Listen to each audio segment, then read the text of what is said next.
Reprendre le contrôle de son eau. L'idée a l'air simple, non? Presque une évidence. Sauf que voilà, quand une communauté décide de se réapproprier cette ressource vitale face à un géant mondial, les choses peuvent devenir très très vite compliquées. Pour bien saisir l'enjeu, partons de ce chiffre. 500 000.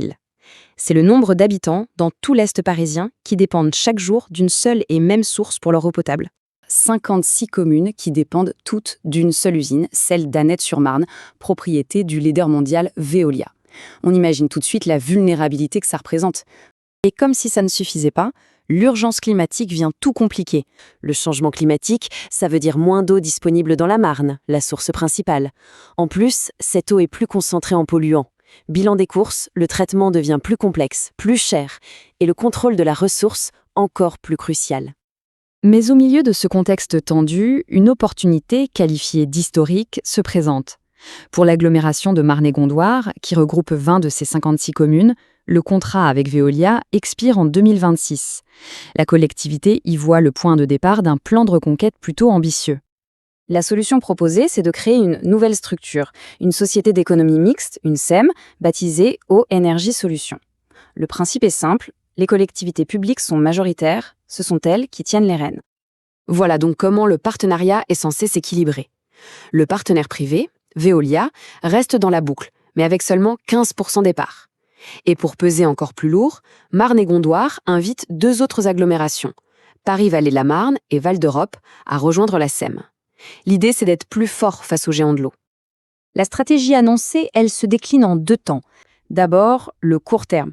Là, l'objectif est avant tout financier. En se regroupant, les communes achètent l'eau moins chère. Et ces économies, elles sont directement réinvesties, d'un côté pour rénover les grosses canalisations, les fameuses autoroutes de l'eau, mais aussi pour investir dans la production d'électricité et réduire les coûts des installations de pompage.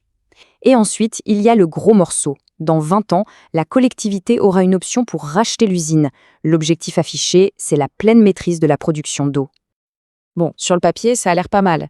Mais est-ce que c'est vraiment aussi simple? Il faut maintenant regarder un peu derrière le rideau des annonces officielles et s'interroger sur la stratégie réelle du partenaire privé dans cette affaire. C'est la question à 1 million, ou plutôt à 35 millions d'euros. Pourquoi Veolia, un leader mondial, accepterait de céder le contrôle d'une infrastructure aussi stratégique? La réponse se trouve dans un changement radical de modèle. Et tout s'éclaire quand on comprend ce changement. Avant, la stratégie, c'était de posséder les infrastructures, les usines, les tuyaux, ce qui coûte cher et qui est risqué. Aujourd'hui, la nouvelle stratégie, c'est de posséder l'intelligence, la technologie, les brevets.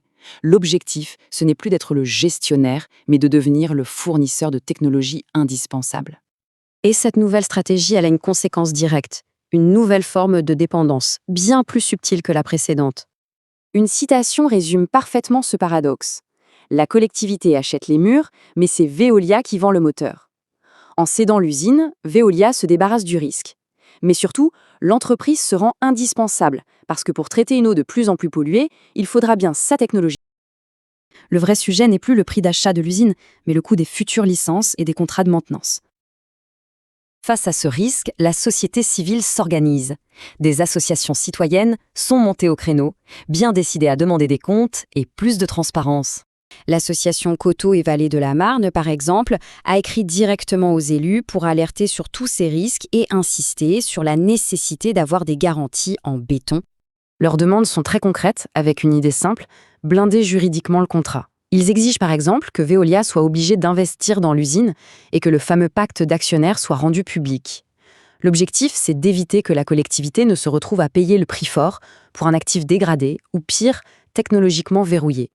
Et il faut bien voir que cette histoire, elle dépasse de loin le cas de l'Est parisien.